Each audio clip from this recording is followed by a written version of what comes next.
जैसा कि भागवत में उपदेश दिया गया है कि परमात्मा के प्रेरणा से आपके प्रकृति में क्षोभ उत्पन्न होता है परमात्मा पुरुष से। फलतः महतत्व की उत्पत्ति होती है। महतत्व यानी कोई ब्रह्मा विष्णु महेश जो उत्पत्ति स्थिति और प्रलय के देवता है, उनमें क्षोभ उत्पन्न होती है। उनमें से किसी एक की, दो के उत्थान से तीसरे में क्षोभ उत्पन्न होती है। तो उसमें जो जिसमें क्षोभ उत्पन्न होता है वह आपके सृष्टि विस्तार करता है। सृष्टि अपना अस्तित्व को बचाए रखने के लिए सतरजतम में विभक्त यह सृष्टि में सतरज की अभ्युदय होने पर तमोगुणी जो है अपनी सृष्टि अपनी वर्चस्व को घटते देख करके अपनी स्थिति को मजबूत करने के लिए, शक्तिशाली बनाने के लिए सृष्टि का विस्तार करता है, अपनी रचनाओं का विस्तार करता है ना। तो इस प्रकार से कह सकते हैं यहाँ जो निर्गुणात्वात् बतलाया गया है परमात्मा को, उसका इस निर्गुण हो ही कैसे सकता है। सतरजतम में तो पूरे संसार विभक्त है। निर्गुण का यहाँ तात्पर्य यह है कि परमात्मा जो है वह आवेश रहित है। जैसे कि वैज्ञानिक कहते हैं ना कि धनायन और ऋणायन प्रत्येक तत्व में होते हैं। जब धनायन और ऋणायन दोनों के योग हो जाता है, समान आवेश के साथ योग हो जाता है, तो वह उससे जो निर्मित एटम आपके आवेश रहित होता है। कॉम्प्लेक्स जो होते पदार्थ जो होते आवेश रहित होते हैं, इसलिए वो प्रतिक्रिया नहीं कर पाता है। कहने का तात्पर्य गुणवत्व के अर्थ में शरीर पे जो स्थित परमात्मा की ये चेतना होती है वह आपके शरीर पे स्थित होकर के प्रतिक्रिया रहित रहती है। प्रतिक्रिया का रहित रहने का तात्पर्य आप जो भी कार्य कर संपादित करें, आपकी क्रिया भावना विचार कर्म से वह रहित होता है, आपकी वह रक्षा करता है।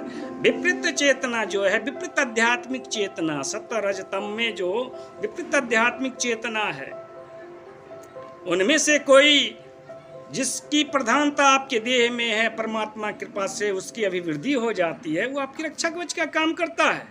लेकिन जैसे ही आपके परिवेश में आपके विरोधी आध्यात्मिक चेतना का प्रसार होता है, उसकी प्रधानता हो जाती है, तो वह उससे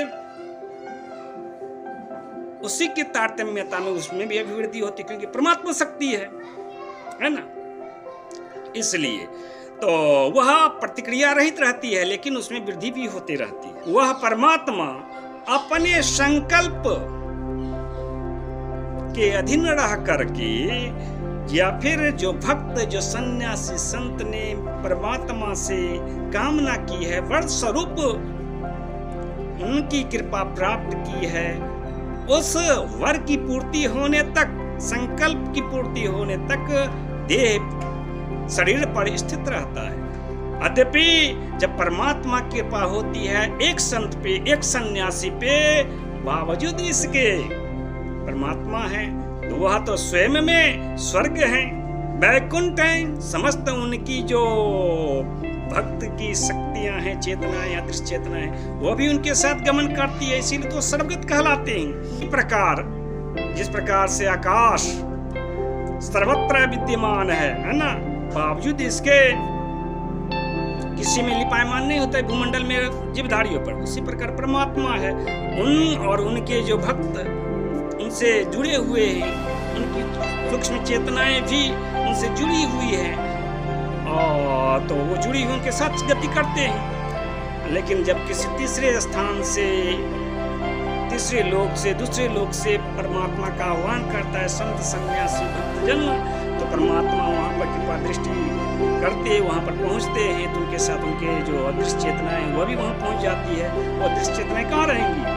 तो भक्त पे तो परमात्मा रह गए, अवस्थित हो गए उसके शीर्ष पे, है ना, उसके मंडल पे भगवान परमात्मा कृपा आ गई, और बाकी शेष जो परमात्मा भगवान के पार्षद हुए वह आसपास के जो अड़ोसी पड़ोसी हैं संतों के, उनके देह पे वास करने लगते हैं। तो इसीलिए परमात्मा चूंकि अपने उत्पत्ति स्थिति और प्रलय जिन भी परमात्मा को आपने आह्वान किया है उनमें से किसी एक के हैं, बंधे हुए हैं, तो अपने सत्ता को, आध्यात्मिक सत्ता और अधिदैविक सत्ता को संचालित करने के लिए भक्त का देह पे वास करते हैं, अध्यास करते हैं, न्यास करते हैं, इसीलिए वह निर्लिप्त नहीं होते हैं। उदाहरण दिया है सूर्य का। सूर्य क्या है? ऐसा सूर्य अयम आत्मा कहा गया। यह जो सूर्य है वह आत्मा कहा गया। आत्मा यानी कि चेतनाओं का समुच्चय है। रश्मियां जिसे कहते हो, प्राण कैसा होता है? प्रकाशवान होता है ना? तो परमात्मा तो का एक साक्षात स्वरूप सूर्य स्वयं है। मैं पहले ही कह चुका हूं, पृथ्वी स्वयं में परमात्मा है, धारण किए हुए है, धरती है। तो जो धरती है किसी न किसी विशेष आध्यात्मिक चेतना को धारण किए हुए है, जिसे आप ऊर्ध्वबल कहते हो, जिसके कारण आकाश है ना? पूर्व काल में आदि शंकराचार्य, महात्मा बुद्ध हुए, प्रत्येक 100 साल में एक ही होते हैं, एक आध्यात्मिक शक्ति होती है जिसे पृथ्वी की काल्पनिक दूरी मान सकते हो। तो अवतरित होते हैं और उनके संकल्पों के अनुसार संपूर्ण विश्व का कल्याण होता है, उनके संकल्प या फिर विनाश होता है। जिस प्रकार की स्थिति, जैसे हजरत मोहम्मद हुई, उनको भी परमात्मा कृपा प्राप्त हुई, उन्होंने हिंसा फैला दी, तो लिप्त न हुए। उनका कहना क्या था हजरत मोहम्मद का कि जंग मुद्दा है, यानी कि जंग जो है, युद्ध जो हो रहा है वास्तव में धोखा है, वो ही नहीं रहा। तो नश्वरतावादी थे। उनके जो परमात्मा होगी, उनके पे जो आध्यात्मिक शक्ति का वास होगा, न्यास होगा, वह किलिंकारी शक्ति होगी, काली होगी, या फिर भगवान श्री कृष्ण ही होंगे। इसलिए मैं हजरत मोहम्मद को कलंकी निष्कलंक कहता हूँ और उनका अवतार कहता हूँ, मानता हूँ, क्योंकि भगवान श्री कृष्ण ने जिस अध्याय को सृजन किया है उसका पूर्णता वहाँ पे हो जाती है। स्वयं मैंने भी कभी कलंकी निष्कलंक बनने के लिए प्रार्थना किया था अवतार के रूप में, लेकिन भगवान ने कहा इसका अवतार तो हो चुका है। विश्व स्तर पर देखो तो हजरत मोहम्मद है। दिमाग घूम रहा था। चरित्र, नाम रूप गुण कर्म चरित्र के आधार पे, चरित्र उद्देश्य पक्ष के आधार पे आप परमात्मा जो है संसार को संचालित करते रहते हैं। तो वो विश्व स्तर के थे। गुरु गोविंद सिंह आपके 10वें गुरु, सिख गुरु, राष्ट्रीय स्तर के हैं भारतवर्ष के लिए। तो कलंकी निष्कलंक के ये सब अवतार हैं। वर्तमान काल में जो कलंकी निष्कलंक का उपाधि धारण करते हैं, उनके जीवन में धोखा अवश्य मिलता है या फिर उनका वंश का नाश अवश्य होता है, क्योंकि वो जानते हैं करके भी नहीं करते हैं। तो उनके जो प्रतिस्पर्धी हैं वो भी उनके साथ वैसा ही व्यवहार करते हैं, करके भी नहीं करते।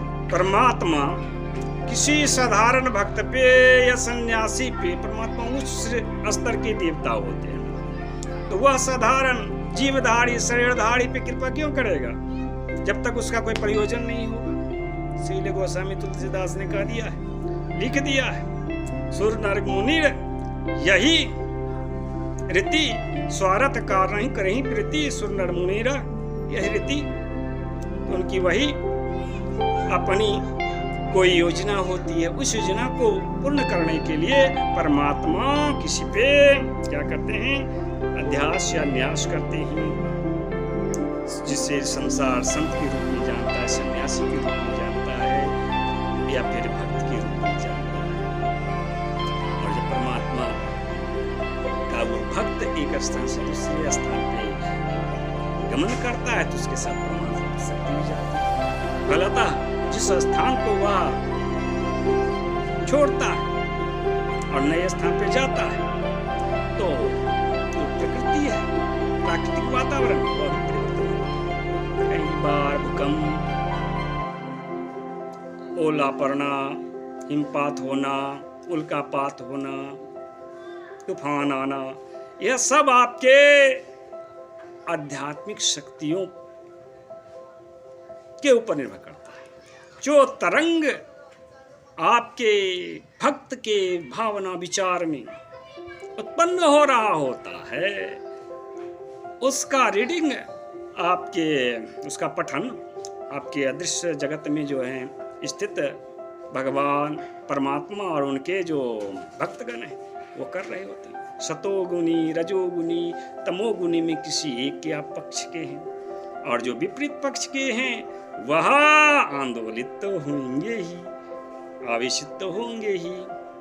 तामसात विक्रमनाथ नभो अजा, ऐसा कहा गया है भागवत में। तो सन्यासी के, संत के, भगवत कृपा प्राप्त मनुष्य के जो हैं उसके नाम रूप गुण चरित्र उद्देश्य पक्ष निर्णय कर्म उसके वंश जाति परिवेश का प्रक्षतः नेतृत्व परमात्मा कर रहा होता है। इसीलिए बोलते हैं ना, एक घड़ी आधी में पुनियाद,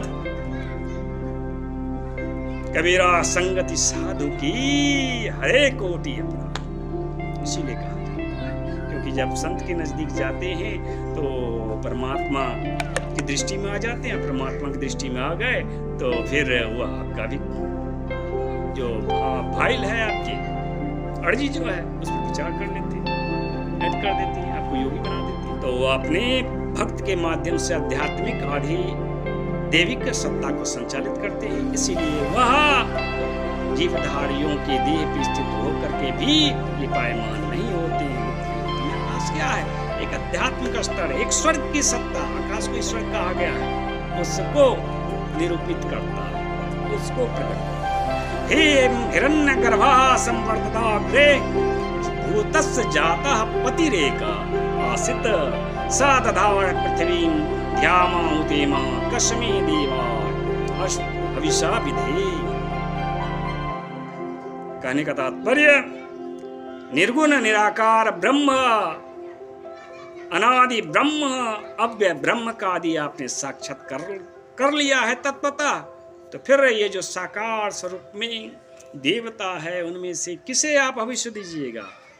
कोशिश कीजिए सामूहिक रूप में एकत्रित होके यजन कीजिए, यज्ञ कीजिए, हविषा दीजिए, यानी सामूहिक यज्ञ कीजिए, सामूहिक प्रार्थना कीजिए। इसी से आपके परिवेश का भी, आपके नाम रूप गुण कर्म चरित्र उद्देश्य पक्ष वाले का भी, और आपकी जाति का भी सूर्य एक ही है, लेकिन वह संपूर्ण पृथ्वी को क्या, और पृथ्वी पर रहने वाले जीवधारी को प्रकाशित करता है। उसी तरह आपकी वह यज्ञ क्या हो जाएगा? संपूर्ण जगत में, परिवेश में, जिसका मैंने अभी वर्णन किया है, उस सभी को प्रेरित करने वाला होगा, उसका उत्थान करने वाला।